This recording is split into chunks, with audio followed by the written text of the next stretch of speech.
Oops. A long time ago, in a galaxy far away, I made a video about quality of life updates that would significantly improve Animal Crossing New Horizons, and although some of those may have been a reach, some of them have actually come to be in the new 2.0 update. But there are plenty more things that have been added that significantly improve things for players. So let's take a look at some of the best quality of life updates added in 2.0.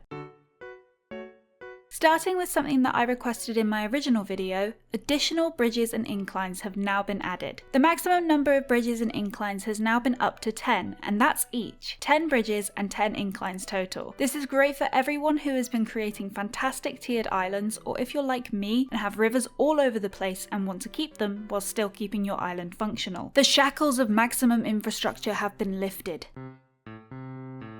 Another one that I brought up, and I'm super happy about this, Isabelle now announces special visitors to the island in her daily announcement. Thank the great Tortimer himself that this poor puppy's daily announcement finally has more of a use than just telling us the time and if there's a campsite visitor. We no longer have to scour the island for the possibility of finding a visitor, only to be disappointed when it's not who we want. I think I'll be able to deal with Isabelle's tale of the missing sock now.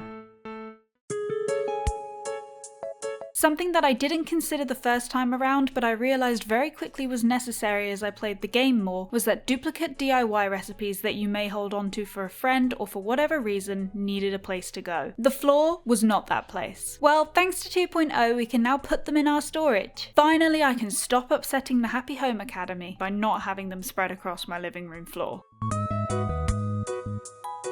Just a small one, sea bass can finally serve a purpose. We can eat them. Ignoring the other fish that can also give us recipes, sea bass finally have a use. I will fight anyone who says this is sea bass slander because they just shouldn't keep grabbing my fishing rod if they didn't want to just get yeeted back into the sea. A very cool addition to all those happy home fanatics and designers out there is that we can now squeeze between things in our home, meaning we no longer have to consider huge gaps between furniture and are able to have our rooms exactly how we want them. Since there's only so much space in our houses, and I'm someone who adores clutter in these kinds of games, I just think it makes the rooms look that tiny bit more realistic. Again, a great little addition from Nintendo, and I think will make a huge difference to some players' gameplay. A feature from previous games has finally returned to us. Villagers can visit our homes. This was one of the cutest things in previous titles and it's finally here. I can hang out with my cuties in my own home and they can comment on my decor tastes. They're not the biggest fans of my cockroach friends though.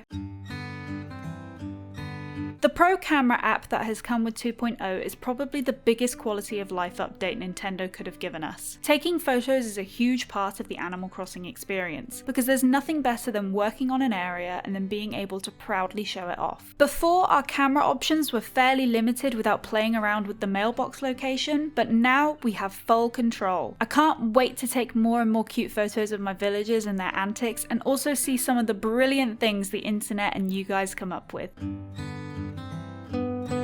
This isn't something I can fully confirm, but it seems that villagers have had an update to their dialogue. They seem far more interesting to talk to now and have a bit more personality, which is great because this was a huge drawback for a lot of players who had played the previous games. There are definitely new dialogue options in regards to cooking and inviting them to your home, but it just seems in general they have more personality now. At least that's how it appears. Correct me if you think I'm wrong in the comments down below.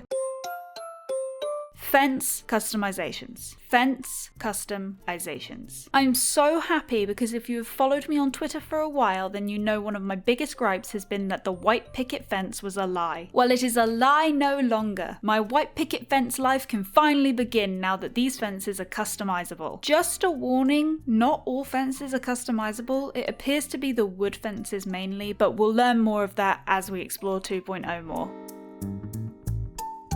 On the topic of customizations, have you ever looked at the Nook Miles items you had when you first started your island and thought, these aren't the colours I wanted? I know I did. Curse the airport. Well, worry no longer. Reese and Cyrus can now fix this. When you get their stand at Halves Island, they can customize these items for you. You don't have to ask your friends for a specific lighthouse colour anymore. You can get Cyrus to customize it for you. The best part? This doesn't seem to be exclusive to your Nook Machine items. In the Direct, they showed 2 more items that are purchasable in multiple colours but not customizable, so this might be an easier way to get the colours of furniture that you want.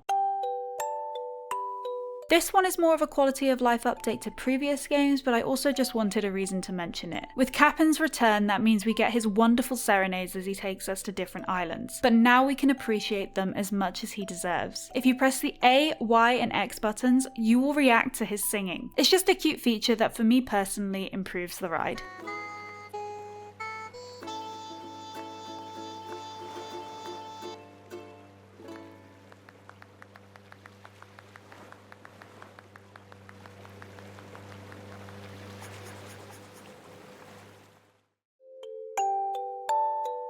This last one is technically an update to the Nintendo Switch Online app, but it's still new and improves the quality of life for all the turnip connoisseurs out there. The Nook Link app now has a newspaper section which includes a turnip tracker. It automatically tracks the prices of turnips for you, both the AM and PM price. I'm not big on understanding how the turnip exchange works, that's also true for real life stocks, but for those of you who follow it religiously, this should be a help to you. But you know what didn't get added? Stackable clams. I'm still waiting. I hope you enjoyed this video. If you did, a like would be super nice. Comment down below any of the quality of life improvements you've spotted in 2.0 or ones you wish had been added. Subscribe if you wish to see more from me, follow my Twitter and my Instagram to see what else I get up to, and I'll see you next time. Bye!